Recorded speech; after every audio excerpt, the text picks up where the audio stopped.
Hi, welcome back to your How to Be Extra Dragon's Dogma 2 session hosted by me, Jester. Are you sick of being dragged around by wolves? Want to turn the tables on them? Or am I trying to make this sound like an advertisement? In contrary to being extra, today's lesson will be less is more, with a 2-weapon setup. I'll be explaining how to combine warrior and fighter in a way that flows well. A simpler build than Mystic Strider, but this will cater more to people who like big hits and adds technical defense alongside it. I will dub this build the Pain Train.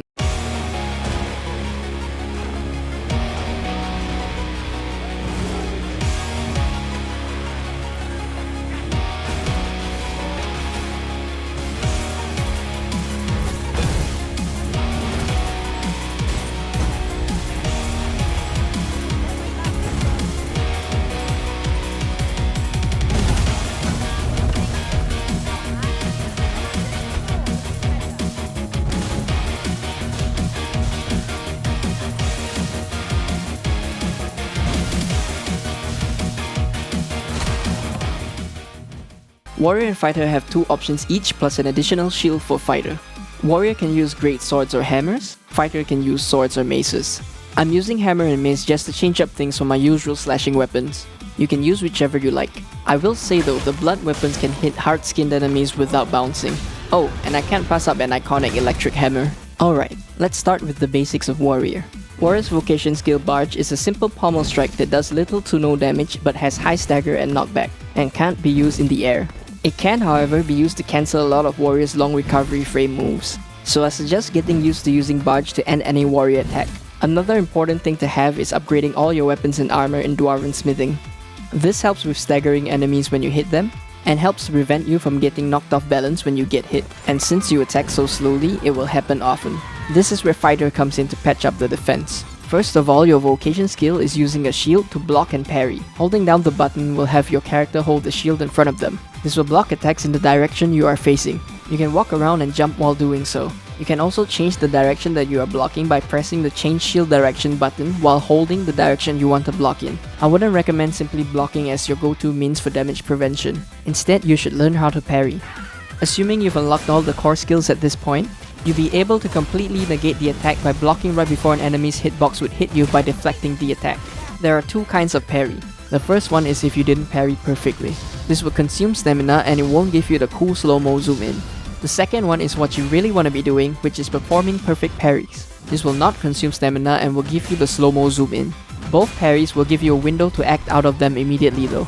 Perfect parrying will also give you an instant charge of Tusk Toss, which is your light attack charge. The next thing I want to cover for Fighter is Impeccable / Flawless Guard. Activating it will make you spin around with your shield and hit everything around you while blocking in all directions. It will move you forward if you didn't input a direction, and will spin towards the direction if you're holding one. It can also cancel out of your light attack combos and heavy attacks recovery frames. Another useful perk it has is that you can use it while staggered. So if you were hit, you will cancel your stagger and you will regain your poise. You can't do it if you're fully knocked down though, so it's not a complete get out of jail free card. Now with Parry, Flawless Guard and Tusk Toss alone, you will become an impenetrable tank so long as you have stamina to spend. I would recommend enhancing Flawless Guard at the Dragon Forge using Worm-like crystals so that it consumes less stamina. This feature is locked behind New Game Plus. Now it's Spice time. You can charge Tusk Toss while spinning in Flawless Guard. After releasing and performing Tusk Toss, you can cancel Tusk Toss recovery frames with another Flawless Guard. Rinse and repeat. If you see an opportunity to parry, you don't have to release Tusk Toss immediately. Instead, you can parry and get the instant Tusk Toss anyway. You can also parry in the air if you want to be fancy. Who knew Fighter could get so technical, eh? Even I didn't, until I started playing around with it. There's some flow potential with this. I would even recommend playing base Fighter this way and have an extra skill slot not consumed by rearmament. Okay, now that the basics are established, let's make the 2 weapons work together. Firstly, we need to patch the movement and engagement. We can use either Blink / Burst Strike or Gorging / Ravening Lunge to close the distance. I would recommend using Lunge because it's so over the top when it picks up the first enemy you come in contact with and brings it with you until you pin them to a wall or cancel it. Yes, it has a cancel. And you know me, it has a cancel, I gotta use it. You can cancel it by pressing your shift button. You will stop running and drop the enemy you were carrying. Fun side note, if you manage to carry an enemy to the edge of a cliff, just cancel the skill and you will drop them off the cliff. So back to if you just drop them on the ground. From here, use Barge to cancel the recovery animation when you stop the lunge. Then use rearmament to switch to fighter. Look out for incoming attacks after this. If there's an opportunity to parry, parry. If there are no attacks coming, use Flawless Guard, charging Tusk Toss at the same time and releasing it. Also, sometimes if I don't see an attack coming in, using Flawless Guard is still a good idea. There were a bunch of times that enemies attacked me from off screen and I managed to block it with Flawless Guard. One more thing about Tusk Toss, if you manage to launch an enemy, you can use Flawless Guard to catch them to almost juggle. And this is the closest I've gotten to an actual juggle in DD2. There's also a chance that the enemy you launch will hit another enemy. So usually the enemy would be dead by now, so you can look out for parry chances or you can take another one for a ride. Or, if they're not dead yet and there's an opening, you can switch to warrior and use one of your charge attacks to finish them off. I usually pack Skyward/Heavenward Sunder for large enemy coverage. Kinda need something to hit them in the face with. And speaking of large enemies, this build feels awesome at fighting them. It'll get you some very satisfying moments. Though I will admit sometimes you'll end up waiting for enemies to attack you so you can parry with either the warrior charge attack or fighter deflect. Both vocations have nice answers to large enemies so you're not locked to either one of them when fighting them. So the usual flow of the fight goes like this. Closing the distance with Lunge, using Flawless Guard Tusk Toss combo until the enemy gets flinched, switching to warrior and using Heavenward Sunder to topple them, and then using a finisher on them using whichever weapons you prefer. You can also choose to use Warrior's Chain of Blows, especially if you have an electric weapon. If you've accumulated enough electric damage, you end up stunning the enemy. A little side note if you want to spice up your Warrior's Chain of Blows. Normally you would simply spam light attacks with the right timing, but you can also try holding the button with the perfect timing.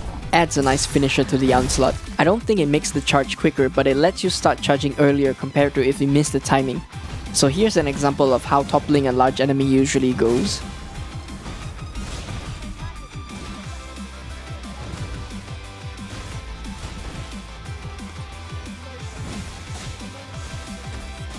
And here's a rare occasion where there's a small enemy with enough HP to take a full combo.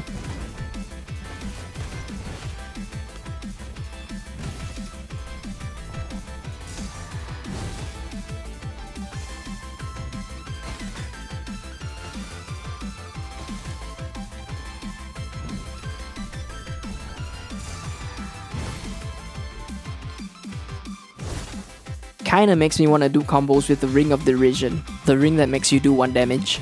One last important thing I'd like you to keep in mind is that there shouldn't be a flowchart to what you do. Rather, use the tools and moveset flow to decide what to do depending on the situation. Well, I think that about wraps it up for the Pain Train build. Making this makes me wanna try combining this with the Mystic Strider build and see if I can come up with a 5-weapon flow. Alright, as always, I hope this adds to your enjoyment of the game, fellow Risen. Like, share, comment, and subscribe. Thanks for watching. Jester out.